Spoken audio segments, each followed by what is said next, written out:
Hello, I'm Jim Rich, and I'm the chaplain at Springhouse Estates, and glad to be with you again for another one of our Acts devotionals. We've been looking at the Psalms of David, and we were looking last time at Psalm 56, and we saw that the inscription on the psalm tells us that David was in a difficult situation, and he was told to go to the town of Gath to get Goliath's sword. Now, you know he's got to be in a difficult straits if he's going to go to the hometown of the man he earlier killed and beheaded. But when he got there, he got into some real trouble, and we saw that David gives us some good counsel on how to handle things when we are afraid or circumstances feel like they're going to overwhelm us. And God gives us some really good counsel through the life and experience of David. So let's see what he has to teach us. Remember that David was surrounded by enemies that we saw in verses 1 and 2 of the psalm, and he felt that they were breathing down his neck. They hotly pursue him all day long. And in verses 3 and 4, we really get to the core of what David is trying to teach us through this experience, especially when we are gripped by fear. In verse 3, David said, "When I am afraid, I put my trust in you, in God, whose word I praise. In God I trust. I shall not be afraid. What can flesh do to me?" And that's a great set of verses that we can take to heart and really put to work in our lives, because we all know that fear is such a strong emotion and often holds us in its grip in this fallen world. And how do we deal with it?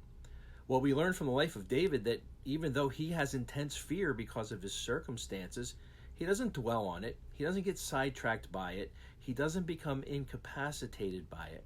But he goes right for the antidote for fear, and that is trust in God. And we see it in those verses. I put my trust in you. In God, I trust. Good motto to have on somebody's money.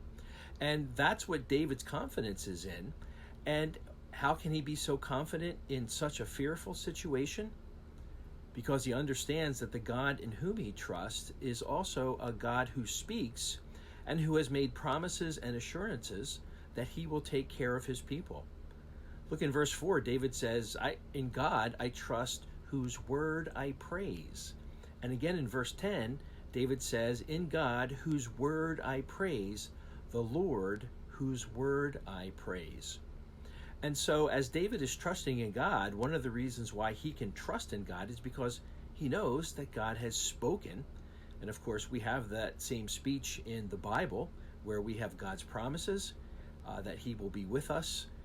Think about his promise to Moses and to Joshua in Deuteronomy 31, verse 6, where he counsels them to be strong and courageous. Do not fear or be in dread of the people who will be in the land, for it is the Lord your God who goes with you. He will not leave you or forsake you.